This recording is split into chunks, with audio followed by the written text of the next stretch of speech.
দীর্ঘ 17 বছর আমরা তার মুখ দেখতে পাই নাই সরাসরি।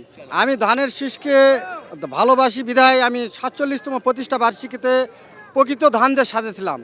ধান দিয়ে সাজানোর পর এই যে দেখছেন এইরকম জনগণের মানে চাপেই আমি অসুস্থ হয়ে পড়ি। অসুস্থ হওয়ার পর আমাকে সদরে ভর্তি করে দেয়। তখন আমি চিন্তা করি, আমার মনোভাবনাকে ভাবি যে আমি আমার তো একদিন না একদিন আমাদের লিডার আসবেই, জনাব তারেক রহমান স্যার আসবেই।